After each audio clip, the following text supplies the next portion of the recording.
민수기 17장입니다. 10절 말씀을 제가 읽어볼게요. 여호와께서도 모세에게 이르시되 아론의 지팡이는 증거궤 앞으로 도로 가져다가 거기 간직하여 반역한 자에 대한 표징이 되게 하여 그들로 내게 대한 원망을 그치고 죽지 않게 할지니라. 아멘. 교회는 사람을 포기하지 않는다라는 제목이고요. 내가 사람에 대해서 포기한 부분이 있나 한번 살피는 그런 시간이 되었으면 좋겠습니다.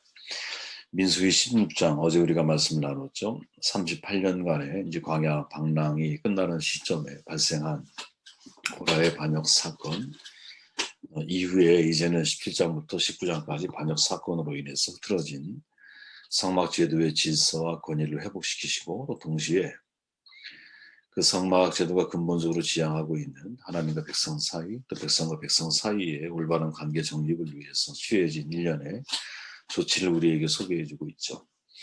우리가 읽은 11장 말씀 다 읽어보셨지만 실추된 아론 가문의 제사장직을 다시 확정하시고 행하신 일들을 기록을 하고 있습니다. 백성들의 마음이 굉장히 불편했던 것 같아요. 그죠? 아론의 권위를 인정하지 않고 이것은 뭐 고라와 250명의 함께 한 사람들만의 문제가 아니라 사실은 그들이 이스라엘 자손 중에 뽑힌 지도자들급이었기 때문에 실은 모든 이스라엘 여론이 사실은 아론에 대해서 불편한 마음을 가지고 있었다라는 거죠. 그러니까 하나님이 여기에 대해 직접적으로 개입을 하시고 개입하는 과정에서 우리가 얻을 수 있는 중요한 교훈이 있다라고 저는 생각을 합니다. 교훈이 뭘까? 이 질문에서부터 말씀 묵상을 시작을 합니다. 5절 말씀을 제가 읽어보면 여러분 눈으로 한번 읽어보세요. 내가 택한 자의 지팡이에는 싹이 나리니 이것으로 이스라엘 자손이 너희에게 대하여 원망하는 말을 내 앞에서 그치게 하리라. 하나님이 택하신다는 거죠. 여러분 우리는 이걸 믿어야 됩니다. 하나님이 교회 공동체에 사람을 선택하실 때 비록 사람을 통해서 그 사람을 세우는 것 같지만 그 이면에는 하나님의 큰 섭리가 있다는 것을 인정을 해야 합니다. 사론이 계시고 뭐 집사님, 권사님 계시고 또 뭐 그 외 전도사님, 사역자분들이 다 우리는 사역 공동체로 하나님이 만나게 하셨는데 한 분 한 분이 다 사람이 선택한 게 아니라 내가 택한 자라는 거죠. 내가 택한 자라는 사실 우리가 인정하며 살아갈 수 있느냐. 사실은 이스라엘 사람들이 불만 가지고 있었던 것을 정돈해 보면 아주 간단하거든요. 왜 아론과 그의 자손들만이 제사장직을 수행해야 하는가? 누가 이런 규칙을 정했는가? 모세가 혹은 아론이 정한 것이 아닌가? 이 세 가지 문장으로 요약을 할 수 있거든요. 다시 말하면 아론 가문의 제사장직 이 독점에 대해서 사실은 그것이 마치 모세와 아론이 짜고 친 고스톱처럼 그렇게 이 사람들이 이해하고 오해할 수 있었다라는 것이죠. 그것이 그 현실로 표현된 것이 고라 일당에 물론 지진으로 인해서 매몰되고 모두가 다 죽음을 당했지만 그 배후에는 사실 이스라엘 백성 전체가 다 사실은 포함되어 있었다라는 거죠. 하나님의 방법은 뭐냐? 이스라엘 자손들이 지파의 수대로 지팡이를 가져오게 하잖아요. 증거궤 앞에 두라고 말씀을 하세요. 증거궤는 우리가 잘 알지만 10계명이 들어있는 언약궤잖아요. 그죠? 지성소 아무나 못 들어가거든요. 오직 대제사장이 1년에 한 번 대속죄일에만 들어가는 것이에요. 그리고 말씀하시기를 그게 바로 오늘 읽은 5절 말씀이라는 거죠. 내가 택한 자의 지팡이에는 싹이 나리니 이것으로 이스라엘 자손이 너희를 위하여 원망하는 말을 내 앞에서 그치게 하리라. 그들의 원망을 한 번에 하나님이 그치게 하시는데 그것은 아주 간단한 겁니다. 그들이 내가 택한 자라는 사실을 택함의 주체가 누구냐? 하나님께 있다라는 사실을 직접적으로 하나님이 드러내고 계신다라는 거죠. 그래서 하나님이 택한 사람의 지팡이에만 싹이 나는 거예요. 원래 족장들의 지팡이는 잘 알지만 권위의 상징이잖아요. 그죠? 아론의 이상난 지팡이를 하나님의 권위를 드러내는 거죠. 영적인 권위 여러분, 주의 종들이 세우는 게 아니거든요. 영적인 권위의 근본은 사람이 세워주는 것도 아니에요. 1차적인 것은 뭐냐? 하나님이 내가 이 사람을 택했다라는 사실을 당신이 직접 사람들 가운데 드러내시는 자리에 설 때 신적 권위가 드러나는 거죠. 다시 말하면 내 안에 싹이 맺혀질 때 스스로 내가 내 권위를 내세우려고 하는 것이 아니라 하나님의 나타남이 나의 삶 가운데 드러나게 될 때, 하나님이 나를 사용하시는 것을 사람들에게 보여주기 시작하실 때 그때 사실은 영적인 권위가 백성들 사이에 세워져 가는 거죠. 이 영적인 권위의 싸움은 여러분 예수님도 있었어요. 우리가 잘 알죠. 마가복음 11장에 보면 야 무슨 권세로 네가 이런 일을 해? 누가 이런 일할 권세를 너에게 줬어? 대제사장 서기관 장로들이 예수님한테 던진 질문이거든요. 근데 예수님은 이 질문을 듣자마자 던진 반문이 뭐냐면 세례 요한의 활동에 대해서 이야기를 해요. 야, 세례 요한이 하나님에게서 권위를 부여받은 선지자의 활동이야? 아니면 하나님과 전혀 상관이 없는 인간적인 권위에 의한 활동이야? 물어요. 되물어요, 오히려. 그러니까 그들은 한참 고민에 빠지죠. 그리고 답변하기 뭐라고 말하냐면 세례 요한의 활동이 하늘로부터라고 말하면 하나님께서 권위를 부여받은 파송된 선지자임을 인정하게 되는 것이고, 그러면 세례 요한에 이은 예수님의 사역도 동의할 수밖에 없는 것이고, 만일 세례 요한이 사람에게로부터 온 것이라고 말하면 요한을 참 선지자로 여겨서 그 앞에 나가 회개하고 세례를 받는 백성들에게 내가 무슨 테러를 당할지 모르는 입장이거든요. 그러니까 뭐라고 말하냐면 나는 모르겠다 이렇게 말을 해요. 예수님도 역시 대답을 거부하시죠. 그러니까 중요한 건 뭐냐면 이 내용도 물론 우리가 고민해 봐야 할 필요가 있지만 예수님 스스로 당신의 권위를 주장하지 않으신다라는 거죠.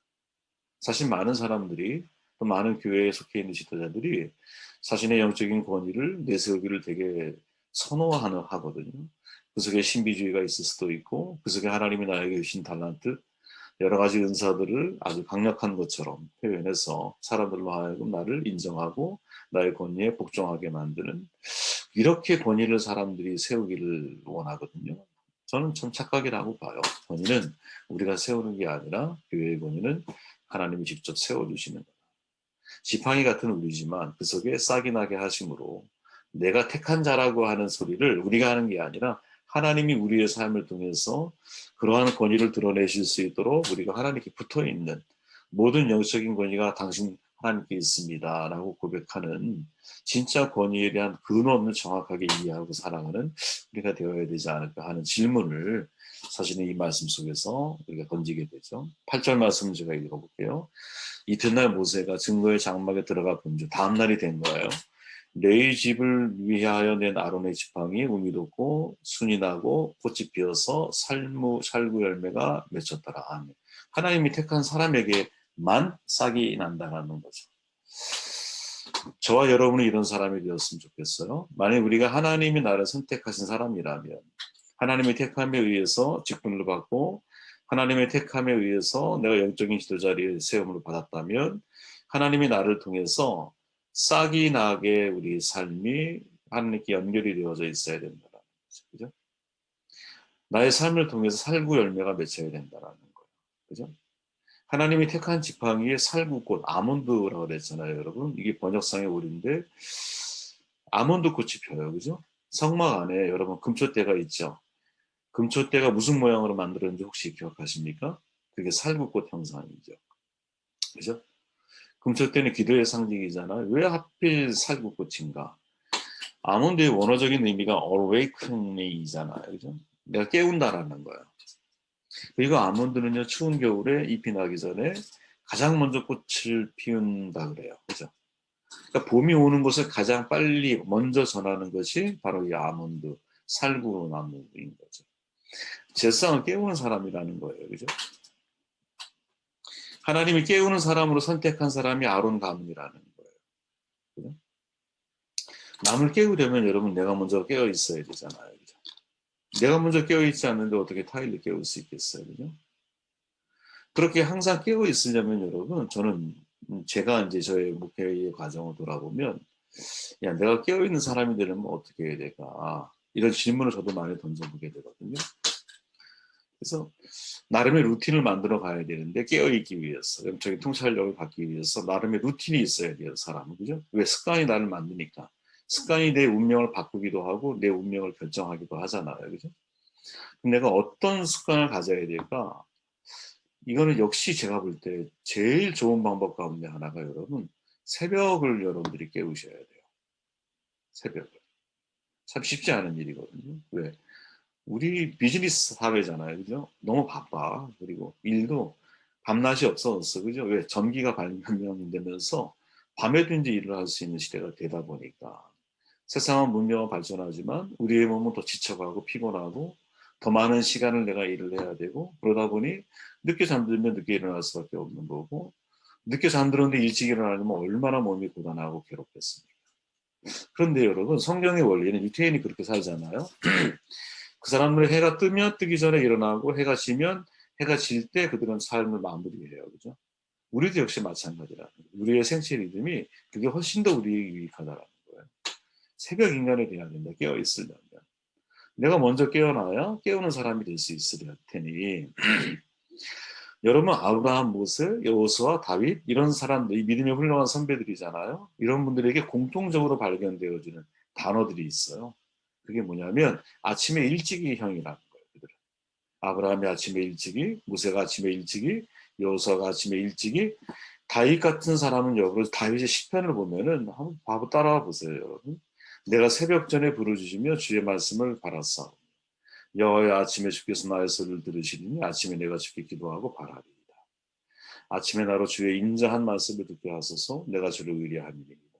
나의 다닐 길을 알게 하소서. 내가 내 영혼을 주께 받음이니이다. 아멘. 사실은 이 시편 기자의 이 고백, 다윗 기도도 포함되어져 있는 이 고백을 보면 여러분, 다윗은 아침에 목숨을 거는 사람인 거야. 아침에 내가 왜 가장 고요하고 남들은 다 잠들어 있을 그 시간에 눈을 떠서 하나님 앞에 가장 고요한 순간이기 때문에 하나님의 음성을 분별할 수 있는 확률이 대단히 높고요. 집중할 수 있는 시간이고요. 기도하기에 너무나 좋은 시간인 거죠. 그렇죠? 그러니까 깨우는 사람이 되려면 저는 제안을 드리는 게 야, 스스로 내가 아침을 깨워야 한다. 아침이면 여러분 수면 상태에 들어갔던 내가 다시 의식이 돌아오죠. 성경의 원리를, 성경의 하루의 원리를 여러분 떠올려 보십시오. 창세기 1장에서 계속 반복되어지는 것 중에 하나가 뭐예요? 저녁이 되고 아침이 되었다. 이는 첫째 날, 이는 둘째 날 이렇게 반복이 되죠. 그렇죠? 여러분 하루의 마무리는 저녁이 아니라는 거예요. 배철원 교수의 말이거든요. 저도 여기 공감을 해요. 저도 옛날에 하루의 마무리가 저녁인 줄 알았어요. 그래서 늘 기도할 때 하나님 아침에 기도로 문을 열고 말씀으로 문을 열고 저녁에 기도로 문을 닫게 해주세요. 이런 기도를 많이 했어요. 그죠? 지금도 사실 습관적으로 그런 생각을 가지고 있어요. 근데 엄밀한 의미에서 하나님의 시간대에서 하루는 저녁이 아니라 아침에 완성이 된다. 왜? 잠에서 깨어나니까. 하루의 일과가 신중하게 어떻게 살아갈지에 대한 결정이 다 어디에서 이루어지는가? 새벽에 이루어지는 것이죠. 여러분, 우리의 리듬을 잘 한번 떠올려 보셔요. 그죠? 아침에 내가 허겁지겁 일어나서 그냥 막 시간 쫓기듯이 하루의 삶을 시작하면 하루가 전체 엉망이 되는 확률이 대단히 높잖아요. 그죠? 사실은 시작이 여러분 아침이란 새벽이라고 하는 것이 잠에서 깨어나서 나로 하여금 새로운 삶을 살아가게 만드는 시작. 어떻게 하면 신중하게 살아갈 수 있는가? 어떻게 하면 내가 하루를 자유롭게 인생, 자유를 가지고 진리 안에서의 자유를 가지고 하루를 내가 살아갈 수 있을까? 되게 중요한 말이거든요. 신중하니 딜리버레이트라고 말하잖아요, 보통. 근데 딜리버레이트가 여러분 자유라고 하는 리버티에서 나오는 거예요. 파생이. 그러니까 내가 신중한 삶을 살아갈 때, 신중한 선택을 할 수 있을 때 자유를 내가 얻게 되는 거거든요. 그러니까 오늘 하루를 내가 어떻게 살아야 할까? 이 하루에 대해서 결심하고 그 하루를 신중하게 내가 돌아보고 그 하루 내가 가야 할 길을 결정을 하고 또 그 결정할 길에 대해서 하나님께 맡길 수 있는 삶을 살아갈 수 있는 것이 그게 바로 아침이라는 거죠. 그래서 여러분 시편 143편 8절 말씀은 아주 짧은 구절이잖아요. 근데 이게 우리에게 있어서는 삶의 중요한 기준이 되지 않을까 하는 생각을 해봐요. 다시 읽어보면 아침에 나로 주의 인자한 말씀을 듣게 하시고 내가 주를 의뢰하게 하시고 내가 오늘 하루 다닐 길을 알게 하시고 내가 나의 영혼을 주께 받듭니다. 그죠? 참 이 한 구절 속에 사실은 새벽이 우리에게 줄 수 있는 새벽을 통해 우리가 어떻게 깨어서 인생을 살아야 할지에 대한 패턴이 사실은 다 담겨 있는 것이 아닐까 이런 생각을 해보게 됩니다. 10절 말씀을 제가 다시 읽고 말씀을 정돈해 볼게요. 여호와께서 모세에게 이르시되 아론의 지팡이를 증거궤 앞으로 도로 가져다가 거기 간직하여 반역자에 대한 표징이 되게 하고 그들로 내게 대한 원망을 그치고 죽지 않게 할지니라. 백성들의 배역에서 시작이 됐잖아요. 아론의 지팡이 사건, 쌍난 지팡이 사건. 왜? 백성들은 아론을 제사장으로 이제 그 권위를 인정하고 싶지가 않았어요. 근데 여러분 이게 여보래네 제가 이게 여러분 가만히 생각해 보셔요. 우연히 이런 일이 발생했느냐? 절대 그렇지 않아요, 여러분. 네. 1대 29대 300이라는 법칙이 있잖아요, 여러분.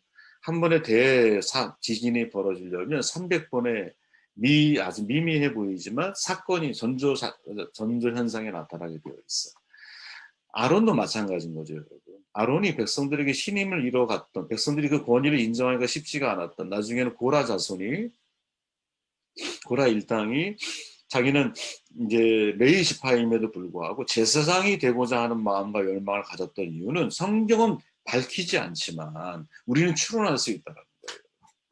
그 30한 7, 8년 동안 사실은 아론이 잃어버린 게 되게 많다라는 거지. 잃어버린 신의가 있다라는 거야. 가장 가까운 사람들부터 해서 백성들 이르기까지. 그 출발이 어디였었느냐? 아론의 금송아지 사건 때부터 사실은 출발이 시작될 수 있었다는 거죠.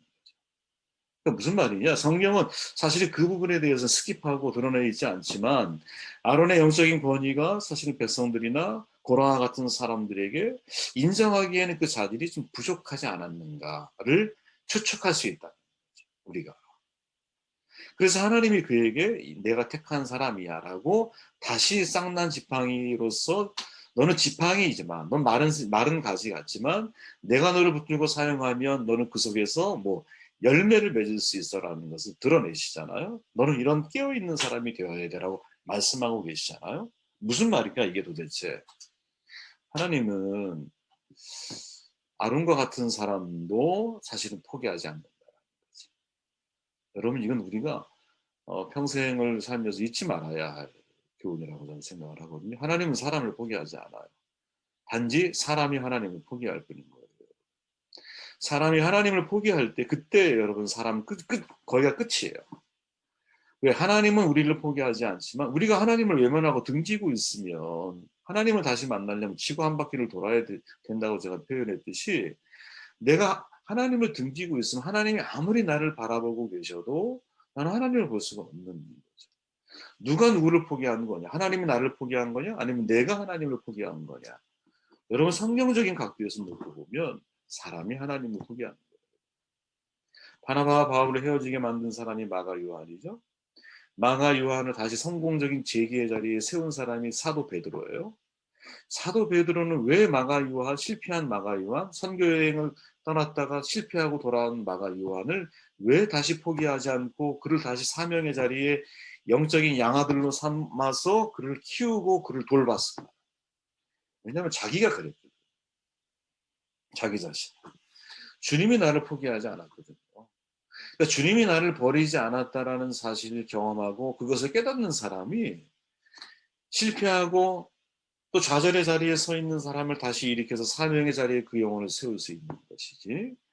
내가 실패한 자리에 있을 때 내가 주님을 잃어버리고 배신하고 등져서 내 마음대로 인생을 살아가려고 할 때 하나님은 나를 포기하지 않는다라고 하는 사실을 경험한 사람이 그런 도구로 쓰여지는 거지. 가룟 유다와 여러분 베드로의 차이가 있어요. 네? 성경에 물론 뭐 그 증거가 이렇게 야 이것 때문이야라고 말하지는 않아. 그런데 가룟 유다와 베드로의 차이는 한 사람은 죽었고 한 사람은 재기에 성공했다라는 거거든요. 잘못의 무게감을 따지면 여러분 뭐 작은 거짓말이 있고 큰 거짓말이 있겠습니까? 둘 다 거짓말이에요, 그냥 여러분. 쟤는 그죠? 예, 뭐 소도둑이든 양도둑이든 둘 다 도둑이야 사실은. 그죠? 그런 점에서 가룟 유다와 베드로 모든 죄는 다 똑같은 입장인 거예요, 여러분. 그런데 왜 한 사람은 죽고 한 사람은 살았느냐? 재기에 성공했느냐? 그 이유는 여러분 베드로는 주님이 나를 포기하지 않는다라고 하는 신락 같은 믿음이 있는 거예요. 가룟 유다는 하나님은 나를 포기했다고 생각을 하는 거예요. 그러니까 죽으러 가는 거예요. 예수님은 나를 포기했다라고 생각하는 순간 죽으러 가는 거예요. 그러니까 항상 우리에게 있어서 필요한 중요한 교훈이 뭔가 인생을 살아갈 때 하나님은 절대로 여러분들을 포기하지 않으세요. 그죠? 맥스 리퀴드 목사님이 하나님은 절대로 포기하지 않는다. 이 책을 여러분들 꼭 한번 읽어보시길 바랍니다. 하나님 앞에 하찮은 사람이란 없습니다. 하나님은 당신이 선택한 아론 실수투성이죠. 금송아지 사건 때 이미 죽었어야 할 사람이죠, 사실은. 그리고 30여 년의 세월이 흘러가는 동안 고핫 자손과 이스라엘 백성들에게 신의를 얻지 못했다라고 하는 것. 뭔가 그들의 마음속에 이제 영적인 리더로서의 권위를, 물론 내가 열심히 해도 사람들이 인정하지 않을 수 있어요. 그죠? 근데 그것만이 아론이 가지고 있는 전부냐? 그렇게 이해하기에는 아론이 출발부터 사실은 많이 실수의 여정들이 있었을 거를 예상할 수 있다라는 거지. 근데 중요한 거, 그럼에도 불구하고 하나님은 아론을 12지파장의 지팡이를 갖다 놓고 아론이 내가 택한 영적인 제사장이야 라고 선언하고 계신다라는 거지. 하나님은 포기하지 않냐. 이 믿음이 우리 가운데 있기를 바랍니다. 세 가지를 말씀을 드렸어요. 개인적으로는 은혜가 많이 되는 말씀이었는데 하나님이 택하신 거예요. 그죠? 그리고 하나님이 택하신 자에게 살구 열매를 내가 맺히게 하세요. 여러분들이 하나님이 택하신 사람이라면 여러분들의 삶 속에 사람을 깨우는 사람 능력이 우리 가운데 훈련되기를 바라고요. 만약에 그러려면 여러분들이 이제 새벽을 깨우는 사람이 되어야 된다. 항상. 그리고 그 새벽에 내가 주의 말씀을 듣고 그 새벽을 통해 내 인생을 설계하고 신중한 인생을 살아낼 수 있는 결정들이 새벽에 다 이루어지는 이 훈련이 우리를 깨어있는 사람으로 만드는 게 아닌가 하는 생각을 해보았습니다.